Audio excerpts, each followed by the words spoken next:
Hey, Alec. How's it going? Good. So what do you think the limit is as x approaches 2?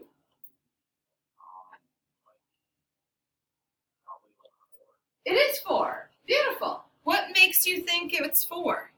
Well, like you can see how it keeps getting closer to 4. Like it's never gonna reach 4, But it's going to get really, really close. So,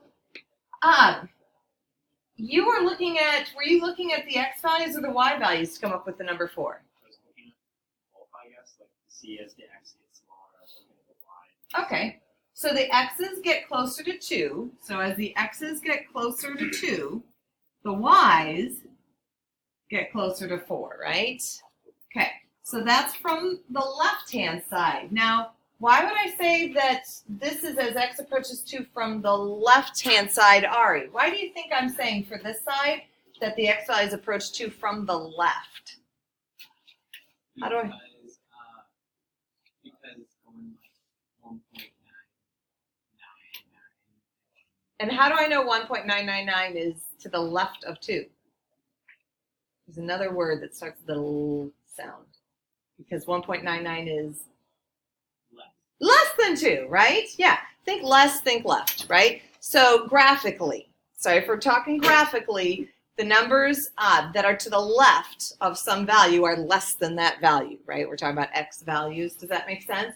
In limit world, we say left and we say right. We don't say less and we say greater. We say left and right. So as x approaches 2 from the left, your y value is approaching 4. All right, going vertically down my seating chart, Lucas. Hi, Lucas. Hi. As x approaches 2 from the right, what do the y values approach? 4. Also 4, right? The y values approach 4. So what do you think a reasonable guess for the limit of this function is as x approaches 2? It's 4, right? All right. So we're going to talk more about the warm-up in a minute. Today we're doing section 2.2a. So yesterday we did 2.1. Today we're doing 2.2a. So today we're going to learn what a limit is and then how to find it using tables and graphs.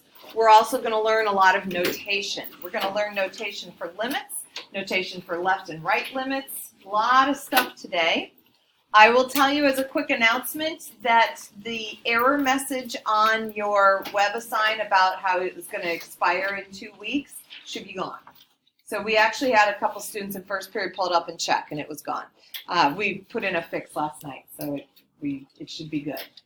If anyone gets that error message, please let me know. Also, I'm going to say, I'm just going to pause this for a lot to learn from limits from tables and graphs. And just to show you really quick, the graph from the very first problem, so this was your warm-up opener. This is just a visual so you can see what the graph looks like. So we said that the limit looked like it was 4. So this is the point 2, 4. It's on this graph. How do we know that that's the limit? Well, a limit is what you're approaching. It's not the actual y value. And we'll talk about the difference in a minute, but the main thing to know is a limit is what you're getting close to. So as x gets closer and closer to 2, does y get closer and closer to a specific number? If that is true, as your x narrows in on 2, if your y narrows in on a specific number, that number is your limit. Now, to look at it from a graph, we have to look at it from both sides. That's why that table did it from both sides. So we say from the left and from the right. When we say from the left, it's like you're looking at it and you're going from the left, like your left hand, from the left, from the right. Left is the x values that are less, and then the right is the x values that are greater. So from the left, if you follow along the graph, whatever you're pointing to at that x value, that would be the limit from the left. And then from the right, if you follow along the graph, whatever you're pointing to from the right-hand side would be the limit from the right. And if they both are pointing to the same spot, then that's your limit. Okay? So a limit, let's write down a couple things. First, limits are y values. They are output values, not inputs. They are y values.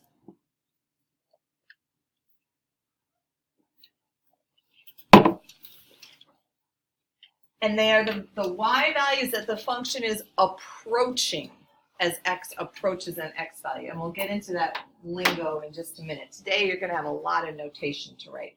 So the next screen, do y'all limits are y values? That's all I really need you to write from this one. Okay. All right. This is a lot of words. Don't write all these words. Here's what I want you to write from this screen. This right here, that's the main limit notation. That's your primary way that you're going to write your limits. And I'd like you to write the words that go with it. So the limit of f of x as x approaches a is L, or equals L. The limit, what are we taking the limit of? We're taking it of f of x, that's your function. Where are we finding it? As x approaches some value. What is it? It's L. So that whole big statement there, that's your limit statement. For the warm-up today, we actually were looking at the function x squared minus x plus 2. We just didn't say it, but that's what it was. So we would say the limit as x approaches 2 of x squared minus x plus 2 is 4.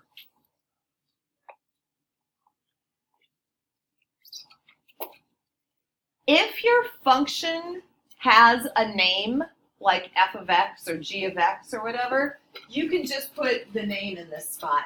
If it's not given a name, you just write the function itself. Okay. So these are interchangeable.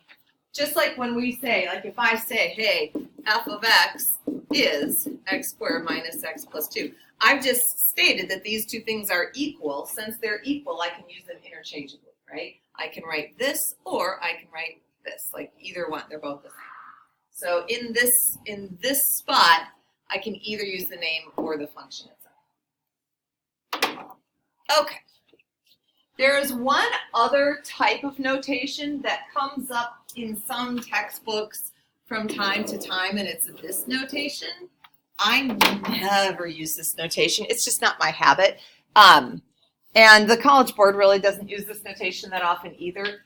But there's nothing wrong with it, so it's good to know just, if you ever see it.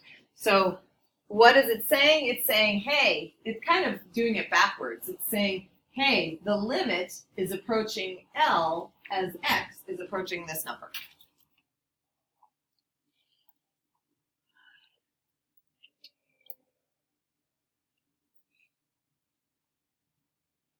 But I will tell you, on every single quiz and test in this class, it's this guy right here. Like that's the big kahuna of limits. All right, so that's the one that we're going to use all the time. All right, does everyone have notation written down? Good. All right, this graph, it's really hard to see. If you can't see it, it's okay, because I'm going to outline it in real nice dark colors in just a moment. So this is just so you understand the basic concept of limit first. So on this first graph, what we have is we have a continuous function, right? Looks like that. Everything's nice and happy. No holes, no asymptotes, nothing like that. Just a nice happy curve. As x approaches a, our y value is L. Both from the left and from the right, we're pointing to the same spot. Therefore, they say this is the same for all. Therefore, the limit as x approaches a of f of x is L. Okay? This graph is different. It has a hole there, and the function's actually defined at that dot down here. How do we generate a graph like this? This is a piecewise function. there's going to be a lot of piecewise functions in this class, so today we'll just start getting used to them. So this is done with a piecewise function. There's our A, there's our L. Here's the thing you need to know about limits. Is we follow along the graph,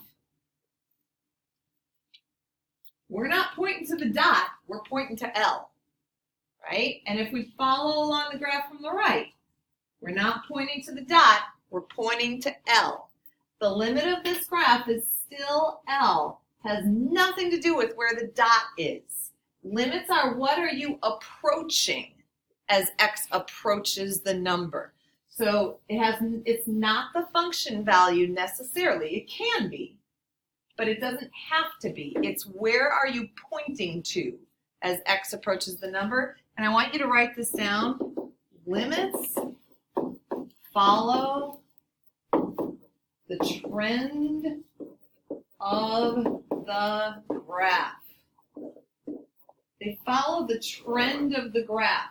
You're following along the graph. If there's some random dot out there somewhere, makes no difference.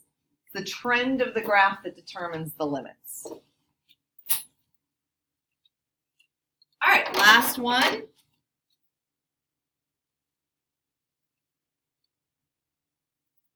This one has a hole and no dot at all. The function isn't even defined at A, right? There is, if I asked you, hey, what's f of A? You'd say nothing, because there is no point there, right? F of A doesn't even have a point, but it still has a limit because as we follow along the trend of the graph from the left, we follow along the trend of the graph from the right, we're pointing at the same spot from both sides. So as long as both arrows are pointing to the same spot, then that spot is your limit. Do you understand what I'm trying to get at for the graphing stuff? Okay, you're going to get a lot of practice today, but I just want to make sure you're getting the gist of limit versus function value. The limit and the function can be the same, like this one. If I asked you f of A, it would be L. The limit as x approaches A is L, right? They're the same. That's great. Here, if I asked you f of A, it'd be, we call it B. It's some other y value, right?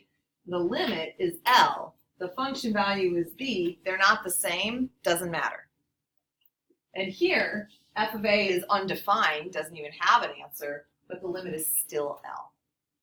As long as the sides the arrows are pointing to the same spot, that's your limit. All right, does everyone get that? Nod? Yes? Good. Okay. All right. I'm not going to do a lot with this. This is another limit from a table. So take a minute, look at the data, and I give you 30 seconds to talk to your group and decide what the limit is as x approaches 1.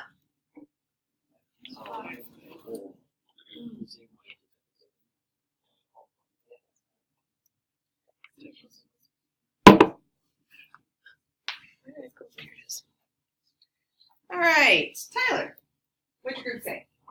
0.5. Does everyone agree with 0.5? Yeah. Fantastic. Boy, Tyler. Oh, yeah. All right. Way to support. All right. So from the left, remember left means less. These would be from the left, right? We're approaching x equals 1 from the left. We're approaching 0.5 from the right, right? This is where we're bigger than 1, right? We're approaching 0.5. As long as it's approaching the same number from both sides, then that's your limit, right? So we would say on the basis of this, that the limit as x approaches 1 of that function is 0.5. Here's my question to Pranav. You're Pranav? Hi, Pranav. Okay, Pranav. At x equals 1, is there a point on the function? Why not? How do you know it's undefined?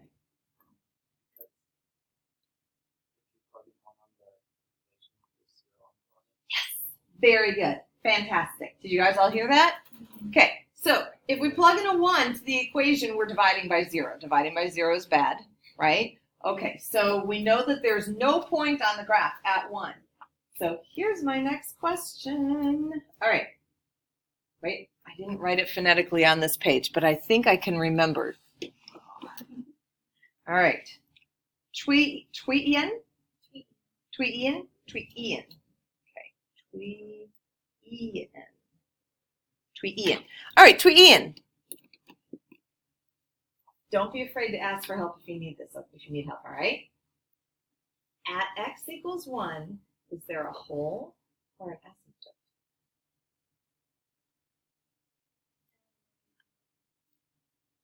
Group, do any of you have any help to give Tweetian?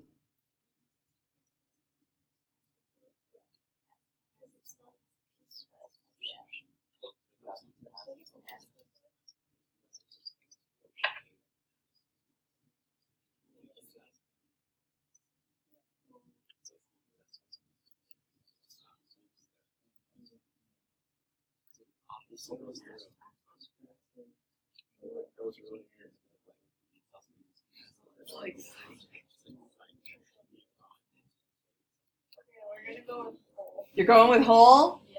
For 100? Yeah. Okay. You are correct. Now, I heard Anthony make a very interesting justification about why there is a hole there. And it wasn't what I was looking for, but it was very mathematically sound. It was really good. So can I ask you to just tell the class what you were saying? Like when I was saying, so like when you have an asymptote in the graph, it never ever hit it, never go by. So You'd never have a graph that's approaching 0.5 at an asymptote. It would be going up to infinity, right? Or down to negative infinity. It'd never be like pointing at 0.5 from both sides with an asymptote there. Does that make sense? Really good reasoning. So very good sound mathematical reasoning, and it's absolutely correct. Now there's an algebraic way, an easy algebraic way to know if there's a hole there versus an asymptote. And it's our favorite F word, right? What's our favorite F word? Factor! Okay, if you factor the bottom into this, what do you notice about x minus 1? Yeah, well, we're not going to cancel but we could technically, because it's a limit. If it was a function, we couldn't cancel because we're changing the domain, right? But let's pretend they are common factors. Since x minus 1 is a common factor, top and bottom, that means there's a hole there. At negative 1, it doesn't have a common factor, which means there's an asymptote there. Does that ring a bell? Do you guys remember, like, common factors, you have a hole? No. Whoa, Casper's like, no. Okay. Well, that's what I say is true. So there's a common factor, you have a hole. If there's no common factor, you have an asymptote. Does anyone remember that from pre-calc? No. Seriously, no? Nobody? One person. Wait. I know what you're talking about, but yeah, I wouldn't be able to pull that out of my brain. Okay. All right. Well, now I'm putting it back in. Maybe it'll stay there a little bit more firmly. Okay. All right. Did you all have Mr. Ketke last year? yeah. You had Grukowski? Yeah. Were you in honors pre-cal or regular pre-cal? Honors? Okay. So you all have Grukowski, and so just so you know, I don't know if you guys know this, but Ms. Grukowski and I are the two co-chairs of the math department. So the two of us work together like really, really closely. So I'm going to see her as soon as this class is done. So I'll mention to her. I'll mention to her that none of her students know the difference. All right, yes? X plus 1, what do you mean by if there's not a common factor? So see how there's an x minus 1 on the top and the bottom? Yeah. That's called a common factor. It's on top and bottom. Yeah. The x plus 1, there's no x plus 1 up here. Oh, so It's all by itself, if right? there was like an x plus 3 on the top and an x plus 5 on the bottom, would that? They gotta be the same. If you were a canceling person, they would have to be ones that you would cancel. Does that help? Yeah. Okay. So in limit world, we're allowed to cancel. Just, in function world, like if I ever, we're getting in a little bit into math that we don't need to be getting into today. But if I ever say, like, this is my f of x, right, I would never actually cancel top and bottom because I'm changing the domain of the function, right? So we can't do that and change, because we're changing the function. But in a limit world, the limit is actually the same whether you cancel or not. So in the limit world, you can cancel your heart out, and it's fine. Okay. So -1 is an asymptote. -1 is an asymptote because its factor x plus 1 is not common, top and bottom. But +1 is a whole. Wow, that's a lot of pre-calc talk here. Okay, good. That's all right. Okay, so this is just graphically to show you that the limit is a half. And you can see, I don't know if you can see in the back, but there's a little hole right there, right? So we're pointing from the left. We're pointing to 0.5 from the right. We're pointing to 0.5. It doesn't matter that there's a hole there. You're still pointing at a y value of 0.5 from both sides. The limit is 0.5. Okay. All right, these you need to write down. 3 conditions for a limit to exist. I'll show you what it looks like for each of these to fail. So for number 1, the limit has to be the same from both sides. Easiest way to show an example of one that doesn't have the same limit from both sides is to just draw something that looks like that.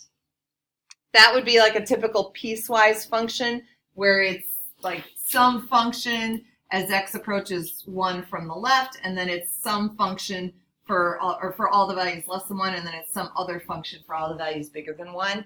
So that's your most typical, not the same from the left and the right, not the same from both sides. So if we were, let's say that's 1, that's 2. So if I asked hey, what's the limit from the left-hand side, what would you say the answer is? From the left-hand side at 1 is 2. From the right-hand side, what would you say? 1. Since they're not the same, the limit doesn't exist. They got to be the same, right? This is, I don't know if you guys remember from pre-calc, we've had some issues with our pre-calc memory, but this is called a jump discontinuity. So when you have a jump, it's like when you stop and then you have to jump to get to the next point, right? So, all right. Number 2.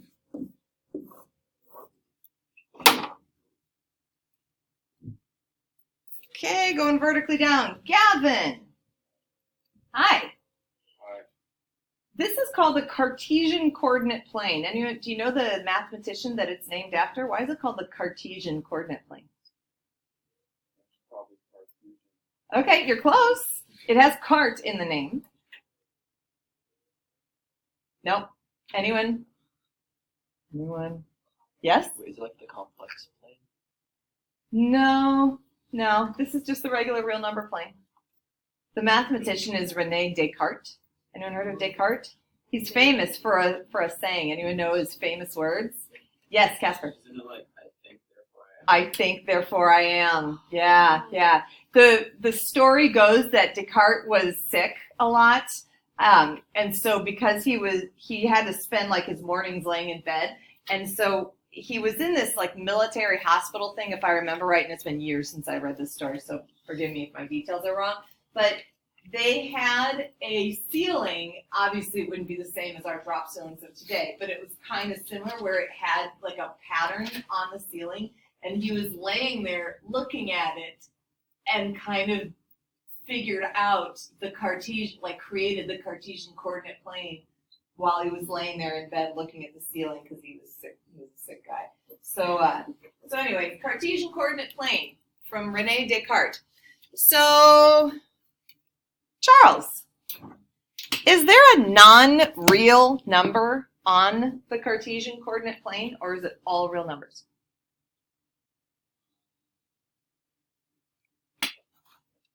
Take a guess. Yeah, 50-50.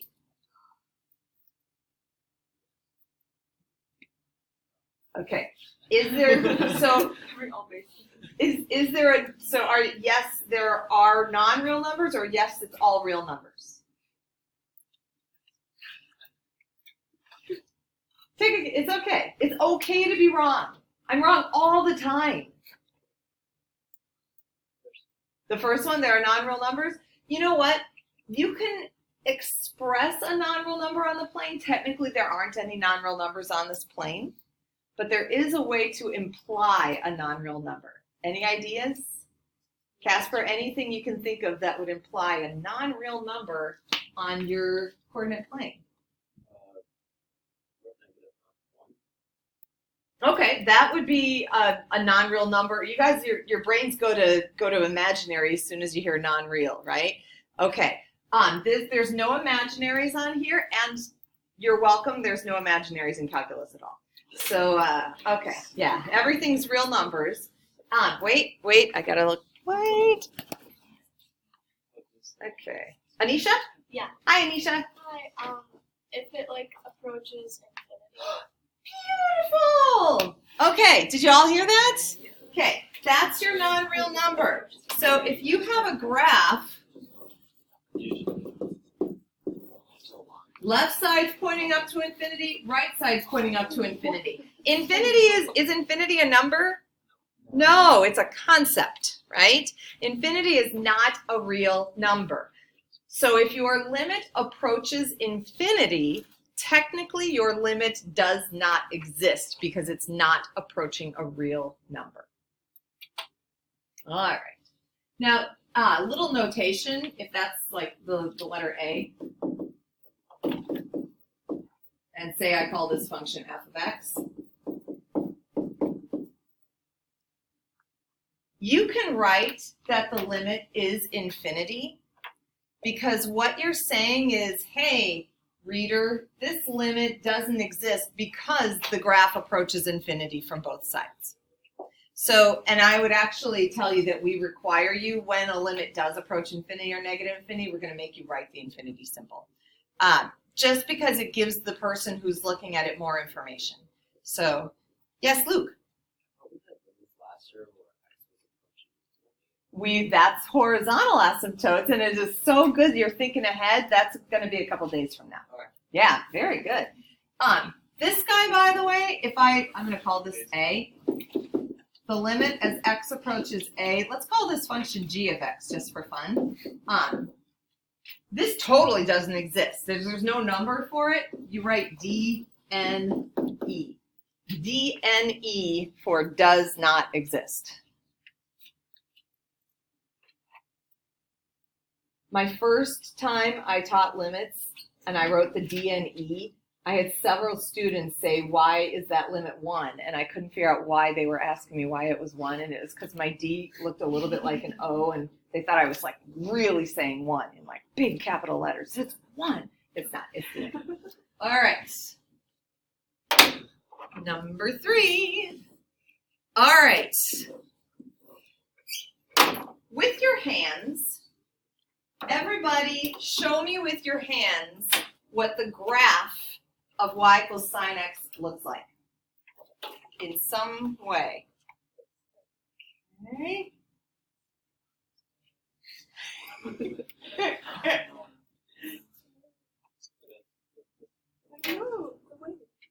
Okay, there we go. Oh, okay, good. All right, some of you are a little more tentative about it. Just not like big hand vibrant people. That's okay. Oh, yeah, I see like this. Okay. All right. Yeah, I like this, right? I like the dance moves. Yes. Okay. Now this is my favorite description of sine. Just in case you weren't taught last year or you've forgotten, sine comes from the same root as the word sinuous, meaning it's like a wave, right? So sine is a wave function. That's why we use trig to represent all things that are have wave types like sound and that kind of stuff, right? So anyway, but sine, very sinuous, it's a wave, right? But because it's a wave, we also say that it oscillates, right? Sine oscillates, it oscillates between 1 and -1, right? Goes back up to 1, goes back down to -1, right? It keeps going forever. Sine is an oscillating function, but it's fine. The limit exists everywhere on sine. For example, if I said, hey, what's the limit of sine x as x approaches pi halves? Or in other words, what's the sine of pi halves? You'd say 1, right? Yeah, okay, good. No, that's right, right? Yeah? Oh, were you just holding a chick saying, hey? Okay. No, I was trying to figure out if it was pi and a half nut. Yes, yes, good. I like the visual. I always like anything that helps it be visual or hand motions is a good thing. I'm really visual, so yeah, absolutely. So when I say my trig, like if I do my axis angles like pi halves, in my brain I'm picturing pi halves on the coordinate plane to know that it's 1, right? So anyway, yeah. So everywhere on sine, it's fine. Sine is fine. But what if I asked you the function sine 1 over x? So here's the problem with sine of 1 over x. So sine of 1 over x comes along, it's got like normal wave stuff, and then all of a sudden it like hits x equals -1 and goes, whoa! And then it just kind of calms down again, right? After 1. Why does it do this? Well, let's think about it. As we approach 0 from the right, let's just plug in some numbers. So let's just say this is sine 1 over x, right? So if x is 1/10, this would be the sine of 10. If x is 1/100th, this would be the sine of 100, right? If x is 1/1000th, this would be the sine of 1,000. And it would keep going. What you're actually doing in this graph is you are fitting the entire curve from -infinity to +infinity of y equals sine x between the numbers -1 and 1. So those two numbers on this poor sine 1 over x have to fit the entire sine wave from -infinity to infinity, right? So because of that, it's crazy, and it just looks crazy. Like if you actually graphed it for real, it would just be a solid block. It's just because it never, ever, ever, ever ends. It will always change. The closer you get to 0, it will never like flatten out at a number. It will always be going up and down and up and down and up and down and up and down forever and ever and ever and ever and ever. And it will never, ever stop. And it will never actually hit 0 because the sine of 1 over 0 is undefined. At 0, you got a hole, right? So anyway, you got this crazy, but it's really this crazy oscillation going on. That's what we mean by crazy oscillation. It never, ever narrows down. Like as x approaches 0, your y never approaches a single value.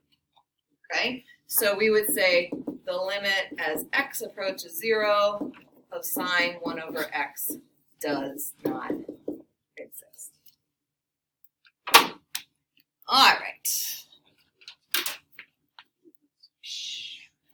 We have more for notation than anything else. So what I want you to do on your paper is just draw a quick little coordinate, like write this function. Go ahead and write this down on your paper. And then draw yourself just a little set of axes. Doesn't have to be anything beautiful. Just a little set of axes. Okay. This is 0. This is 1. This is called a piecewise function. I like to think of this as like a left-right. There's not equals equals piecewise functions, and there's left-right piecewise functions. And we use both a lot in this class.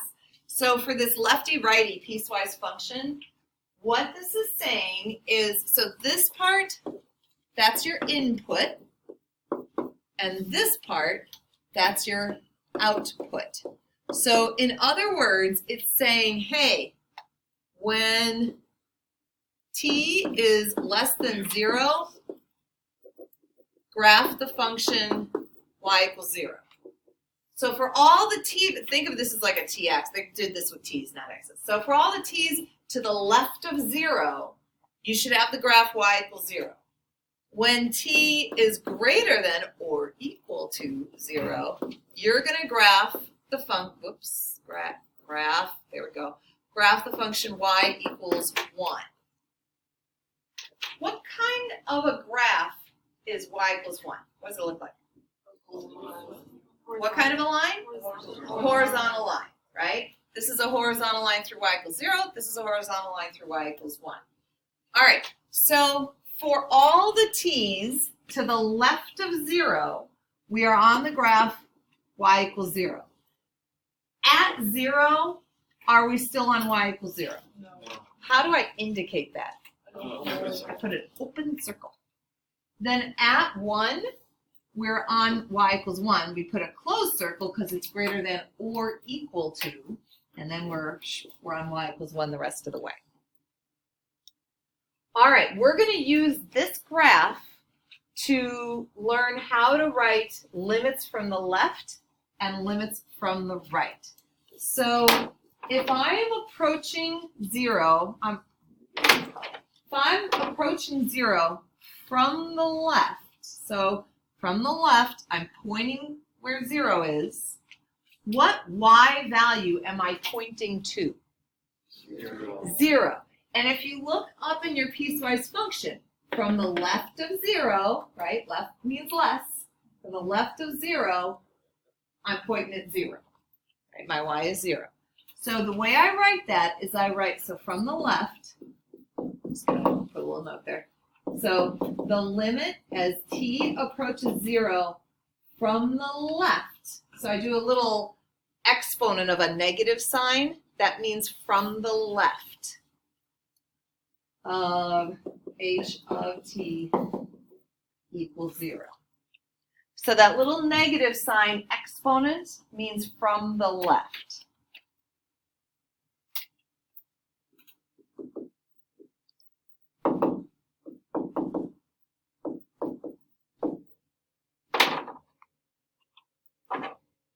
If I'm approaching 0 from the right, what y value am I pointing at? 1. So from the right, I'm pointing at 1. And if you look algebraically at your function, the t values to the right of 0 are pointing to 1. So the way I express that is I say the limit as t approaches 0, what do you think my little exponent is going to be now? Plus sign. Plus sign means from the right equals 1. If the limit from the left and the limit from the right are not the same, then the limit as t approaches 0 is what? Does not exist. D, N, E. Because, so when the limit from the left, so you write down, hey, the limit from the left is 0, the limit from the right is 1, you can even put, like, be really good and say, hey, therefore, 3 dots means therefore, the limit as t approaches 0 does not exist.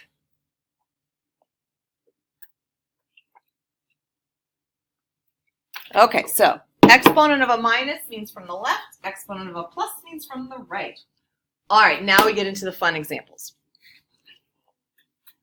So we're going to give you a bunch of graphs and a bunch of limits, and you're going to have to sit there and figure out all these different limit values. This is going to be on your test and your quizzes and all kinds of stuff. So we're going to start with this one. I want you just in your groups, don't get up, just in your groups, sit down, figure out what you think all these values are. Work together and tell me what you got for the answer. If anyone has a question on it, please just say stop and ask the question. Otherwise, we're going to go through them kind of quickly. So, Charles, letter A. What'd you get for the limit as t approaches 0 from the left? What'd you get? -1. Very good. All right, Casper, from the right. -2. -2. Excellent. So, let's see. Anthony, what's the limit as t approaches 0? Does not exist. Does not exist. Any questions on those 3? All right. Anisha, limit as t approaches 2 from the left. 2. 2. Okay, going up to Ryan. Hi, Ryan. Hello. So what's the limit as t approaches 2 from the right? 0. So Jennifer. Yeah. Hi. What's the limit as t approaches 2? Does not. Does not exist. Are you sure? Because there's dot there. You're sure? I'm sure. Okay, she's right. So if the limit from the left and the limit from the right are not the same, the limit does not exist, no matter what. All right? And if the limit from the left and the limit from the right are the same, the limit exists always, right? It's very firm, like there's no exceptions. All right, so Tommy. Hi, Tommy. What's g of 2? 1. It is 1. Did everyone figure out that it was 1? Yeah. Yeah. How did you know it was 1? Because you're putting it into functions so that you get because otherwise the other 2 plus some of the functions. Yeah, there's only one dot there, right? Yeah, so your function value is where the dot is. And it's just when you plug in a 2 into the function, what's the function going to tell you it is? It's going to tell you it's 1, right? Where the dot is your function value. So let's take a look. That means the limit from the left is 2, the limit from the right is 0, the limit is dne, and the function value is 1. We just had 4 different answers around the same number. That's okay, right? That can happen. All right, good. Let's see. And Megan. Megan, what did you get for the limit as t approaches 4? So as t approaches 4, it is 3. Beautiful. Because from the left you're pointing to 3, from the right you're pointing to 3. It's 3. It's just a regular old number on the function. Okay, good.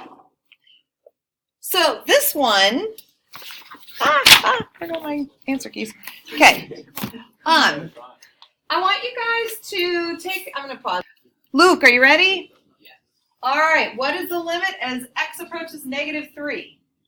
It is infinity because, because both sides are pointing up to infinity, right? Good. Vishali, hi. What's the limit as x approaches 2, so 2 from the left? Negative infinity, very good. We're pointing down to negative infinity, right? Fantastic. Tarun, hi Tarun. What's the limit as x approaches 2 from the right? Infinity. It is positive infinity. And so I'm going to ask you a side question, even though I didn't ask it on here. What's the limit as x approaches 2? Does not exist. Does not exist because it's not the same left and right. Technically, none of these exist, right? But that one really doesn't exist. Like you'd have to write a DNE for at x approaches 2 because it's not the same. All right, let's see here. Kirthana. Negative infinity. So as x approaches -1, both are pointing down, so we write negative infinity. All right, and Zuhair. So tell me the vertical asymptotes. X equals -3. Uh-huh. Equals -2, -1 and x equals 2 from left to right. Beautiful. So last quick question, and I'm going to ask this to Nidhi. So Nidhi, suppose I had this, like here's -3, the graph is pointing to infinity, and suppose this part of the graph didn't exist at all. Would there still be a vertical asymptote at x equals -3? You are correct. You had a 50-50 and you got it. Well done. Okay, so you only need to be approaching infinity from one side, either side, for there to be a vertical asymptote. As a matter of fact, want to hear something crazy? The function can be defined at the vertical asymptote. If you have a function and it goes like this, right? You've got a vertical asymptote there. And how do we do that? We just write a piecewise, right? You can write a piecewise and make it look like anything. So you can do anything you want, but if that function from either side is approaching infinity, then you have a vertical asymptote. My favorite vertical asymptote function looks like that. Anyone know I'm not going to put anyone on the spot. Does anybody know what function this is that I just graphed? Who said it? Jennifer, was that you? Well done. Did you guys hear? That's your natural log function, right? Yeah. So it approaches, as x approaches 0 from the right, the graph approaches negative infinity. There is no graph to the left, but there's still a vertical asymptote at 0. Okay, well done. All right. Okay, we're going to skip this for a minute. This is going to be some that you know that for the limit to be 4, you have to have graph going into and out of the spot, right? It's got to be from the left and the right. Now, if you get over to 6, there's like 86 ways to make the limit not exist. So whatever you guys did, it was all fine. So well done. We don't have time for this slide. Let's see how many we can yell out before the bell rings, all right? So, as x approaches -3 from, here I'm going to write down this is 1, 2, 3, 4. Yell out the answer from the left. 4. -3 from the right. 4. -3. 4. Very good. Even though there's a hole there, what's h of -3? Undefined. Undefined. Okay. 0 from the left. 1. 0 from the right. Very good. 0. D and E. What's h of 0? 1. 1. Good job. Well done. Good work today. I'm going to finish this off with a video and then we'll be Can you done. use undefined and like D and E interchangeably or like? So technically, traditionally, you use D and E for limits and undefined for function values. But I won't take off. All right, video. The limit as x approaches 2 is 2. H of 2 is undefined. 5 from the right is E. And 5 from the left, you have that crazy oscillation, so it would be D and E. And that is the end of the lesson.